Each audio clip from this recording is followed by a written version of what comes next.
Hi guys, today I'm going to be recommending you guys some fall reads.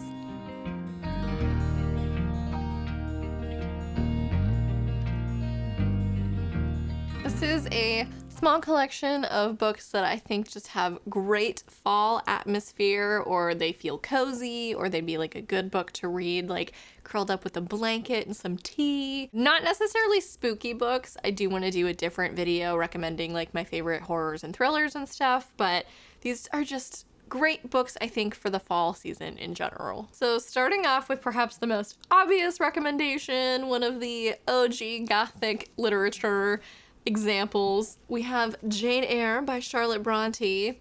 This book is perfect for the fall. It has the best Gothic vibes. If you like creepy manners and windy moors and sassy heroines, this is the book for you. This book follows Jane as she takes up a governess job at the creepy Thornfield Hall estate, working for a man named Mr. Edward Fairfax Rochester. While she's working there, she starts to feel like the house and Mr. Rochester aren't quite what they seem, but she's falling for Mr. Rochester, which is slightly scandalous because he's quite above her own station in society, and she doesn't think that he could be with someone like her, and it's just, again, the most delightfully creepy Gothic atmosphere, but with like a really touching love story at the center as well. And Jane is just one of the strongest heroines I've ever had the pleasure of reading about. She just like sticks to her convictions, and I love that. And again, this is just the perfect kind of cozy read. This particular edition is a bit of a chonker, but it's not horrible. I feel like this is a pretty approachable classic. So if you are in the mood for Gothic literature or want to try something a bit different, strongly suggest this.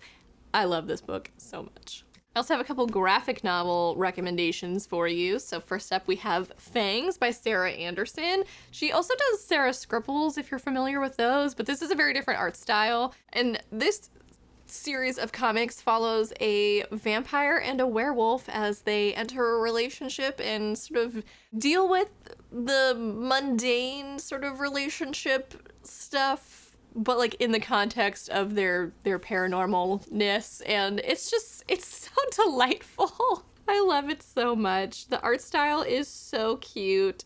I love the dynamic between the couple, and they're adorable, and this is the perfect, cute, sort of cozy, creepy read. It's a really fast read, too. All the comics are like 1 or 2 pages. They're all related, obviously, but it's not like a continuous story like a traditional graphic novel.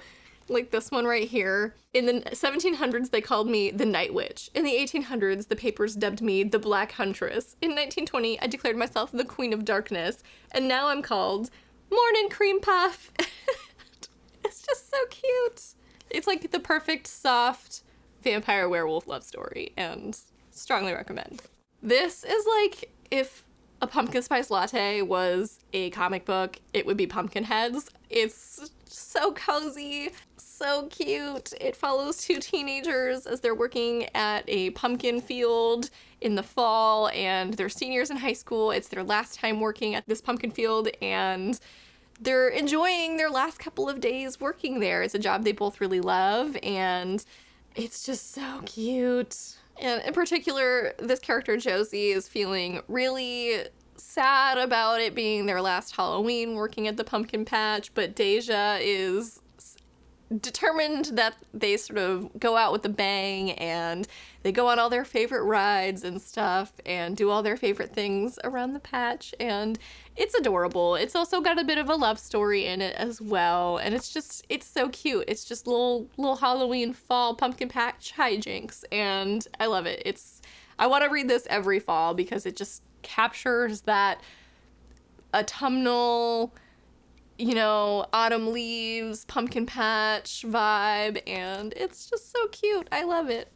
Less adorable, but still really good, is Poison Ivy Thorns.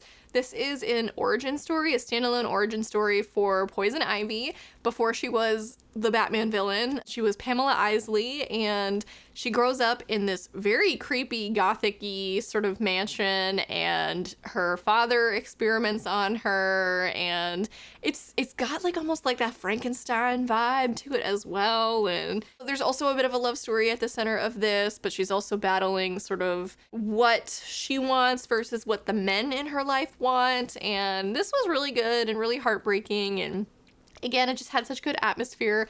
The color palette is all of these like muted reds and greens, which I think is just, it gives the whole story just such a particular mood, and I love it. This is really good. I don't think it necessarily takes place in the fall, but again, it's got that like Gothic atmosphere to it, so I think it works well for the fall.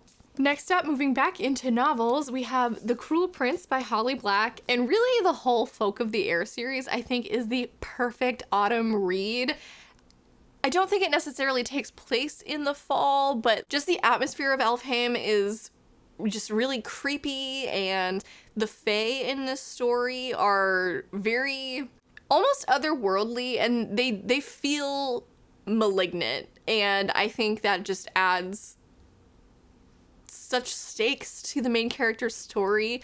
This story follows a young woman named Jude, and she was, when she was a child, her and her twin sister Taryn and their older sister Vivian watched their parents get brutally murdered basically by this Fae warlord, and he takes them into his home and raises them as his own. In this fairy realm, the Fae are not nice. They're actively sort of mischievous, and the only thing protecting Jude and Taryn is basically their status as this warlord's foster daughters, adopted daughters. And Jude is sort of navigating this very precarious situation, and she's trained herself to be like such a total badass, and she's really good with weapons, and she's also trying to achieve power in this situation. She's been vulnerable all of her life, and she's sick of it, and it's such a good story. And Jude, again, is such a badass. She's like feral, like she just, nothing keeps her down, and I just appreciate the heck out of that. Where the Fae are so creepy, it adds to that sort of vibe that I think makes this a really good fall read. And yeah, the politics of this are so good, and I love the setting of Elfhame. I think it's just so atmospheric. It feels otherworldly. I think some other Fae stories, there's not a whole lot of difference between like the human realm and the, like, it all kind of blends together, but like Elfhame really feels like its own magical place where things are actively trying to hurt you 100% of the time, and watching Jude sort of work her way around those pitfalls is such a joy. It also has an enemies to lovers slow burn romance, and that's a fun element as well. So yeah, definitely recommend, especially this first book for fall, but really the whole series. Working through this book, The Wicked King and The Queen of Nothing, you sort of get into, like, The Queen of Nothing is very like wintry, so I think if you start this in the fall, like working through those three would be a really good transition if you're a seasonal sort of mood reader. But yeah, love this book, strongly recommend. This one is a bit of a beast, and I don't think it's for everybody, but I will say there's a really good adaptation that is almost note for note like the same, so if you don't want to read it, I would recommend that. But that is Jonathan Strange and Mr. Norrell by Susanna Clarke. Again, this is a beast, and it reads like one. There are footnotes and stuff too. It's a lot. Are there footnotes? Why did I think there's footnotes? Am I wrong? It's been a while since I've read this. Okay, yeah, there are footnotes. It reads like a historical text almost, but it's sort of an alternate history, like 1800s, England is at war with the French, but there's magic. There are magicians in this society, and they use their magic to aid in the war effort. And at the same time, you also have this Fae element, which I think Susanna Clarke does a excellent job interpreting the Fae, again, sort of like I mentioned with The Cruel Prince, as very cunning, otherworldly creatures. They're not they're not friendly and they're actively trying to screw you over. That is just so creepy. And you also have this element again with the moors, sort of like Jane Eyre, that gives it a very Gothic feel. There's this sort of ancient, powerful figure that may or may not be coming back, but there's all these omens surrounding it, and it is just, it's a wild, very like thorough ride. And you have at the center of all this these magicians, Jonathan Strange and Mr. Norrell, and Mr. Norrell is a very traditional magician and he's very by the book, but Jonathan Strange is younger and more experimental, and it starts off with sort of like a mentor-mentee dynamic, but eventually they start to grow apart because their philosophies of magic are so different. And again, it's such a ride, and I love this book. It takes a lot of time. This is not a quick read by any means. Like, oh my god, I just flipped open to a page. All of this is footnote. It's unlike anything I've ever read, but it's so wonderful in that uniqueness, I guess. As I mentioned before, though, there is a adaptation by the BBC that is perfect. It's a mini-series. I made the mistake of watching that first, actually, and then I read the book, and it made reading the book a bit slower because I already knew everything that was going to happen, and it didn't make it any less enjoyable, but I definitely recommend, if you do want to read this, don't watch the show first. But if you're intimidated by this and you're like, yeah, no, I can't do that, but I'm really curious about the story, I would recommend the show just because it is so perfect. I'm not sure where it's streaming now. When I watched it, it was on Netflix. That probably has changed since then, but I do believe it's available somewhere. The BBC produced it, so it's out there somewhere, and it's really good. So this has got great historical fiction with an element of fantasy, Gothic vibes, and it's a perfect read for fall. And if you're like, Lexi, that sounds great, but I'm never gonna read that because that's too big, it's a door holder, I also recommend Susanna Clarke's other work, Piranesi, which is much shorter, as you can see. I flew through this. I believe I actually read this last fall. I think it came out in October, and it's very strange. This is also unlike any other book I have ever read, in that you have no idea who your main character is for a very long time. He resides in this labyrinth that is really strange. It's got rooms and rooms and rooms and rooms, and some of them flood, and some of them have sort of like their own weather. There's all these statues everywhere that Piranesi, the main character, tends to, and he genuinely views this place as his home. Even though it's horrible conditions that he's having to weather, he's very fond of the place, and there's only one other person that he encounters called the Other. His dynamic with the Other is really heartbreaking. You can tell that guy is taking advantage of him because Piranesi doesn't know what's going on. He just lives in this place, and that's his entire world, and it's so good. I don't even know how to describe it beyond that without giving spoilers, but this is such a weird, atmospheric book, and while I don't think there's anything necessarily fall-ish about it, I think it is a good read for fall because it has that just creepy, strange atmosphere. Susanna Clarke's writing is just so good. A lot of this takes place, or a lot of the narrative is done through diary entries, which is a very different format than Jonathan Strange and Mr. Norrell was, but it does make it quite a fast read as well. So strongly recommend this book. It's a pretty new release as well, so if it's been on your radar, I definitely recommend picking it up in fall. Next up, I have another sort of double header by the same author sort of situation, and the first one of those is An Enchantment of Ravens by Margaret Rogerson. This book is fall. It is fall in a book. Everything about it just screams autumn.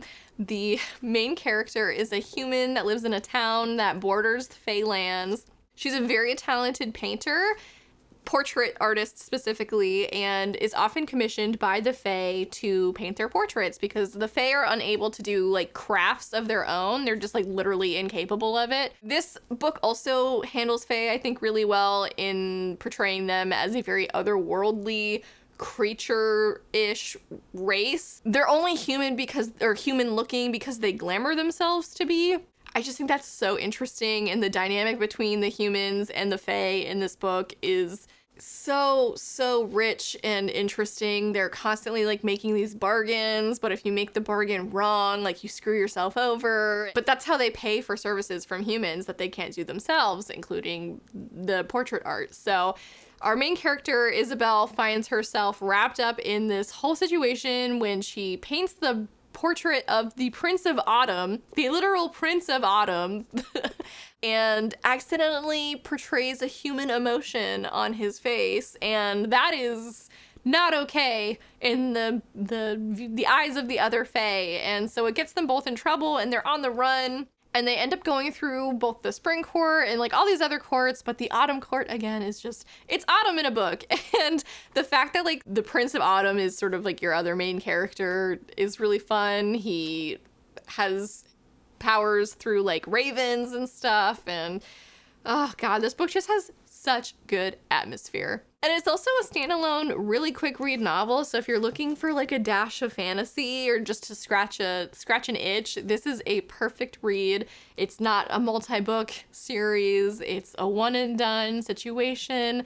I love this book. It gives me the warm fuzzies when I think about it. And if you like fae stories, I definitely recommend this one. It is unlike ACOTAR, if like that's your experience and preference for fae stories, but I still think it's a really great part of that genre and strongly recommend. Her other book, Sorcery of Thorns, is also very fall-ish. Not so much that it has a Prince of Fall like the other one does, but it's very like academic. You have this character, Elizabeth. She works in this land's, or one of this land's great libraries, and she tends to and guards these basically living magical texts. If you love libraries and books, like this is a great setting. It's so cool, and Isabel's love of books just really shines through, and it's so fun. She ends up going on this adventure because her library gets attacked, and one of the magical grimoires sort of evolves into this like beast and kills one of the librarians, and she gets blamed for basically turning the book into that, and so she has to go on trial in this other city, and she's escorted by this sorcerer named Nathaniel Thorne, and he's a necromancer from a long line of necromancers, and so he's a very powerful figure. He also has a demon named Silas, who is quite the scene stealer. It's just such a great cast of characters. I loved the main trio of this book, and I thought they had a really excellent dynamic between the three. It's got sorcery, it's got magical books, it's got demons. I don't know what more you could ask for. It's so good. And again, also a standalone. So this one's quite a bit longer and denser than an Enchantment of Ravens, but it's so good. And as much as I loved an Enchantment of Ravens, I think I actually like this one a tad bit more because it feels a little bit more like built up, like the world feels a little bit more thorough. And I really enjoyed the world building elements we had in this, and just the whole concept of the great libraries was so cool. So strongly recommend. This is a very cozy read. Next up, we have more of like a modern Gothic story, and that is The Shadow of the Wind by Carlos Ruiz Zafón. This takes place during post-Spanish Civil War Spain, Barcelona, in 1945, and it is one of the most atmospheric books I have ever read. We follow a young man named Daniel, and he's the son of a bookseller. So again, you have like that love of books element to it as well. And when he's like 13 or 14, he gets brought to the Library of Forgotten Books, and he's told that he can pick out one book and to become basically the guardian of. He ends up picking up this book called The Shadow of the Wind by Julian Carax, and falls in love with it. He grows up reading this story, and he's so taken with it, and he seeks out information on this author and finds that every other copy of this book has been destroyed. Eventually, he starts being followed because he himself has a copy of this book, and so you're trying to figure out why this book is being destroyed, why no one knows anything about Carax. It's just, again, so atmospheric. It's got a bit of that Gothic element. The city of Barcelona feels haunted by its past. This is a translated work. It was originally written in Spanish, but even translated It is some of the most beautiful prose I have ever read in my entire life, and it's the perfect fall read. It's got the atmosphere, it's got that like love of books, it's just, and the mystery is so just thrilling and tragic, and God, this is like one of my favorite books, and I don't talk about it enough, but I kind of actually want to reread this fall because it's been too long, and I just love this book so much. And if you're looking for a beautiful, beautiful book, I strongly recommend this one. Bit of a lighter read, but Well Met by Jen DeLuca takes place during a Renaissance festival in, I believe it's Maryland? Yes, Willow Creek, Maryland. It is just the perfect fall sort of Ren Fair vibes, and I love it. It's a rom-com, enemies to lovers sort of situation. This girl, Emily, moves into Willow Creek to live with her sister after a really bad breakup. She's feeling kind of directionless in life, but she's helping her sister out after her sister got into a car accident. She's driving her around and her niece around and stuff, and her niece really wants to volunteer for the local Renaissance fair. Like, the whole town is super into it. It's a really big event every year. So she takes her niece to the like sign-up event and sort of ends up getting wrapped up into volunteering herself. She becomes a bar wench and sort of ends up getting off on the wrong foot with the guy that runs the entire Renaissance festival, Simon. He doesn't think she's taking it seriously enough, and like the Ren Fair is really important to him. It's like a family legacy thing, and so he's initially really miffed that he doesn't think she's taking it very seriously, and she's just trying to have fun. During the events of the festival, he dresses up as a pirate and gets really into character, and really fun flirting ensues. This is just the coziest romance. It makes me smile so hard, and I think this is a really good like summer transitioning into fall read, because I think some areas the Ren Fairs happen like in the summer, but for me in my brain it's like fall. This is so good, and it's part of a series. If you like this one, there are 2 more following it, so the Ren vibes can continue, and yeah, so love this book. Next up we have The Invisible Life of Addie LaRue by V.E. Schwab. Everybody and their mother has probably talked about this book by now, but this is such a cozy read, and V.E. Schwab has beautiful, beautiful prose. Again, I don't even think this necessarily takes place in the fall. It's just a great fall read because of the atmosphere. Follows a young woman named Addie who grows up in France, I think in like 1714. She's about to get married off to a man she doesn't want to. She just wants to live her life like independently. In her desperation to get out of this marriage, she ends up making a deal with a spirit that appears after dark. And in exchange for allowing her to live, no one can remember who she is. Not her name, not her face. If she leaves that person's eyesight, she is gone from their memory. But she's found herself in this situation where she is immortal and trying to navigate existence where no one can remember her, and you can't even like rent a room in that kind of situation. So she struggles a lot, and she's very like, she's got this power struggle with this demon that she made a deal with through hundreds of years, and it follows into modern day where she meets a man named Henry who is a bookseller, and he remembers her, and she is shocked, obviously, and trying to figure out why he, of all people, can remember her. And it is so good. It's so heartbreaking. I like cried the last 100 pages of this book. So good and atmospheric. And if you like sort of enemies to lovers, it's got a bit of that in it. Like, it's kind of a love triangle situation. The demon Luke is really creepy in a delightful way. And yeah, this is a perfect fall read. I believe I read this last October, and it ticked all the boxes for me. It was so satisfying. And last up, and probably my creepiest read for this book, I almost saved it for my spooky reads, but I think, again, the atmosphere of this book is just so fall, and I don't think you necessarily have to wait until you're in the mood for something spooky to read this, and that is Mexican Gothic by Silvia Moreno Garcia. Silvia Moreno Garcia is like an auto-buy author for me now. Her writing is so beautiful, and she does a lot of different genres, but this is one of my favorites so far. It's so good.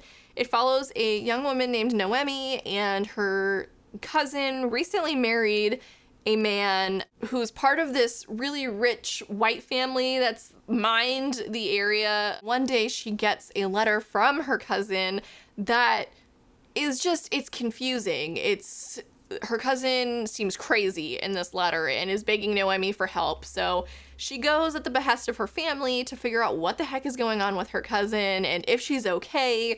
And she gets there to find that her cousin is sick in bed, but her cousin's husband's family is so creepy. The estate they live in is very creepy. It's got a bit of like yellow wallpaper vibes as well, which is interesting. So Noemi's really trying to figure out like what the heck is going on at this place and why are these people so weird, because something is happening with her cousin and they're not being 100% truthful with her about what the heck is happening. If you like spooky, foggy graveyards and like, this definitely gets into like some paranormal stuff, strongly recommend this book. It is delightfully grotesque and so atmospheric. So definitely, if you're gonna read this book at all, read it in the fall. It's the perfect way to read it. All right, and that wraps up my sort of long-winded list of books that I think you should read in the fall. They're all super atmospheric.